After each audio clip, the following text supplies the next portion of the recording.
ordinary Christians making ordinary sacrifices with extraordinary impact because they are living sacrifice. This woman called Dorcas died. And what are we told about her? We are told that she was full of good deeds and charity. That's what she was known for. Every time you spend your physical energy in order to do mercy ministry, you are reinforcing the fact that you are a living sacrifice. So the people who are going to be doing hope hampers and other good things, remember, when you do it at great cost to yourself and you expend physical energy to do it for those who are in need, you are reinforcing the fact that you are a living sacrifice.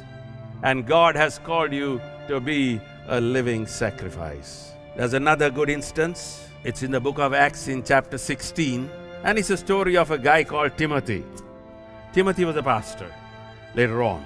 But when he was a young man, Paul came around and Timothy had the call to serve God.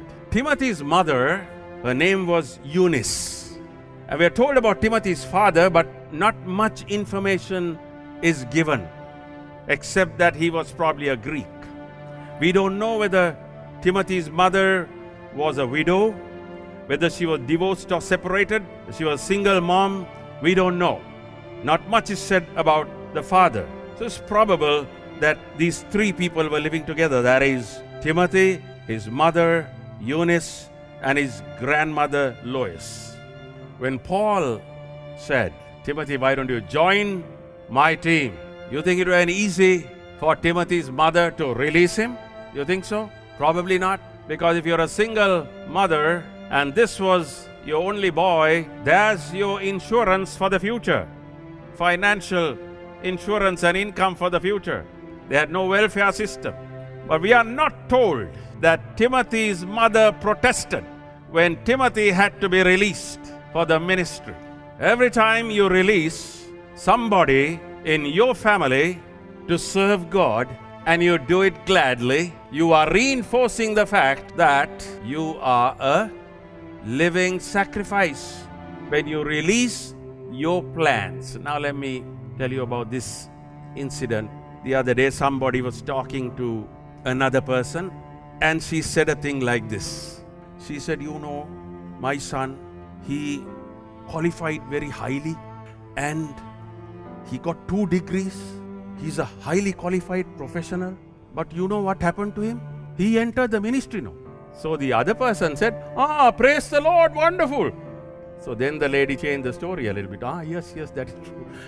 What does this tell you about the thinking of people?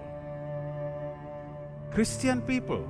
I'm talking about people who are trying to help others to walk with the Lord.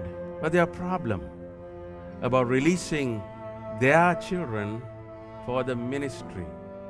I can imagine how God's heart must be broken. Don't you think so? Can you imagine the Lord listening to that? And what pain of mind?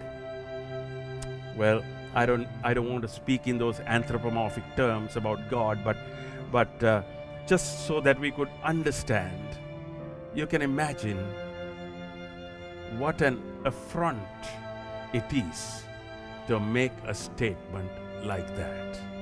But I would like to say that every time you as a family member release those who are in your family to serve God, you demonstrate that you are a living sacrifice. Now, I want to bring another one into this situation where there are some people whose spouses are not converted. So you're praying now for that spouse to get converted. It's a case of a husband who is a Christian wants a wife to get converted, or a wife who is a Christian who desperately wants a husband to get converted.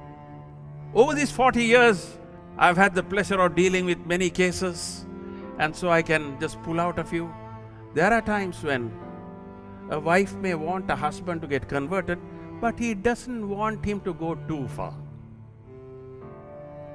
Go to extremes and get too involved in church work. Just get saved enough so you'll be a good husband. You get what I mean? How does that sound to God? Enough of salvation to keep you from the real thing. But every time you gladly release a family member to serve God, you are a living sacrifice.